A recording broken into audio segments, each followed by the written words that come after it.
भील प्रदेश से इस भेंटघाट टापू पर उपस्थित देश के कोने कोने से आए उपस्थित देश के मूल बाजू मालिक मूल बीच को इस भेंटघाट टापू पर हार्दिक त्योहार स्वागत।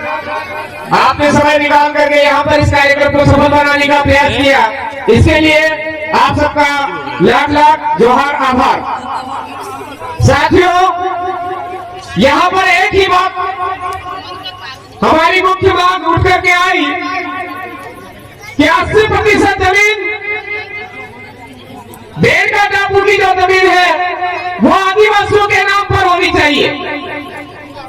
लेकिन साथियों, हमको पता होना चाहिए कि जिस दिन से इस देश का नाम भारत नहीं पड़ा था, उस दिन से हम यहाँ रह रहे हैं। भारत नाम तो बाद में पड़ा है।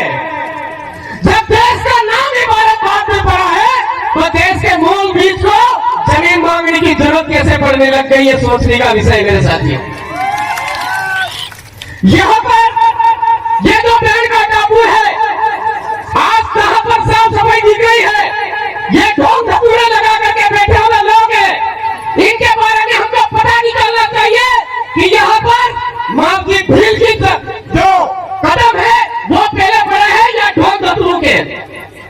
ये ढोंग धतूरों वाले लोग हमारे यहाँ के नहीं है, हम सबको पता है।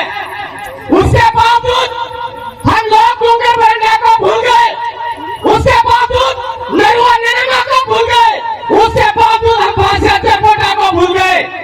हमारे बाप दादाओं ने हमको अधिकार दिया है संवैधानिक लड़ाई लड़ने का, लेकिन अगर संवैधानिक लड़ाई नहीं मानता है तो हमारे डूंगर बरंडा के हथियारों को भी गोल टारगेट करके रखने की जरूरत है, हमको समझने की जरूरत है। नरुआ नैना के हथियारों को गोल टारगेट करके रखने की जरूरत है। भेंटघाट की जमीन अपने आप खाली मिलेगी।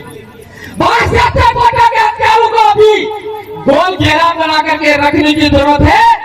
आज नरुआ नैना के वंशज है, उन सबको समझने की जरूरत है कि नरुआ नैना के हथियारों के वंशज कितने लोग हैं, उनको गोल घेरा बना करके रखो। भेंटघाट टापू अपने आप खाली मिलेगा मेरे साथी। ये हमारा कोई चैलेंज नहीं है, कोई दादागिरी नहीं है।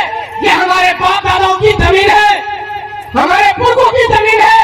संवैधानिक हक अधिकार हमारे बोल रहे हैं। रामकृपाल भगत बनाम बिहार का जो जजमेंट है 2011 का जजमेंट, वो आज भी बोल रहा है कि इस एरिया के अंदर, अनुसूचित क्षेत्र के अंदर 1 इंच भी जमीन ना केंद्र सरकार की है, ना राज्य सरकार की है, ना ही किराएदारों की है, ना ही किराएदारों की है। ऐसा सुप्रीम कोर्ट का जजमेंट बोल रहा है। उसके बावजूद कलेक्टर सिविल एरिया का कानून हमारे ऊपर थोप रहा है। शेड्यूल एरिया का कानून बोलता है कि बिना कलेक्टर की पूर्व मंजूरी के कोई भी जमीन इधर उधर नहीं हो सकती है। उसके बावजूद ये ढोंग धतूरे आ कहां से रहे हैं? आर्टिकल 19.6 का उल्लंघन करके आ रहे हैं। ये कलेक्टर को पोथी माने उठा करके देख लेने की जरूरत है। और ऐसे कलेक्टर जो हमारे यहाँ पर पॉलिटिकल एजेंट बनकर के आज काम कर रहे हैं, उन पॉलिटिकल एजेंटों को समझने की जरूरत है मेरे साथियों। हमने मुगलों से भी कभी हार नहीं मानी थी, अंग्रेजों से कभी हार नहीं मानी थी, और जो चंद समय के लिए आए राजे रजवाड़े सामंतवादी सोच के लोग, उनसे भी कभी हार नहीं मानी थी। तो आज के समय में हमारी दो व्यवस्था हमको गुलाम बना रही है, उसके खिलाफ हम जंग क्यों नहीं छेड़ रहे हैं? दो व्यवस्थाएं, एक फूल की व्यवस्था, एक हाथ की व्यवस्था, वो भी उसी समय जो हमारे बाप दादों से लड़ने वाले लोग थे, उन्हीं वंशजों के द्वारा बनाई हुई पार्टियां हैं मेरे साथियों। समझने की जरूरत है। इस शेड्यूल से, इस भारत देश से वही जो किराएदार है उनको वापस यहाँ से राजी खुशी रवाना करना है। तो हमारे बाप दादों ने हमको हक अधिकार दिया है, वोट का अधिकार। उस वोट के अधिकार के जरिए हमारे एरिया से वो दो व्यवस्थाओं का सूत्रा साफ करने की जरूरत है। पूर्व वक्ता बोल चुके हैं। उसके बावजूद हमारे बहुत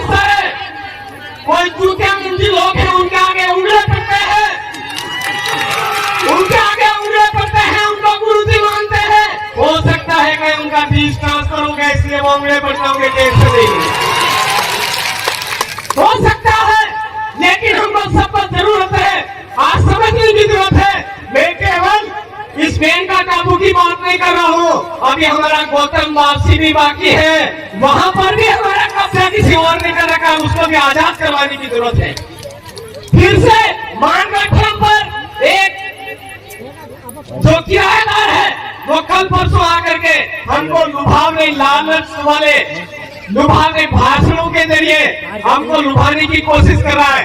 राष्ट्रीय स्मारक, अरे भाई तेरी क्या औकात है, तू राष्ट्रीय स्मारक घोषित करेगा? अगर इस स्मारक को घोषित करना है तो भील आदिवासी राष्ट्रीय स्मारक घोषित करो, सब जानते हैं यहाँ आप आसन हमारे हित मानगढ़ धाम को भील आदिवासी राष्ट्रीय स्मारक घोषित करो, तब हम मानेंगे कि हाँ आप हमारे हितैषी और हमारे लिए काम कर रहे हो।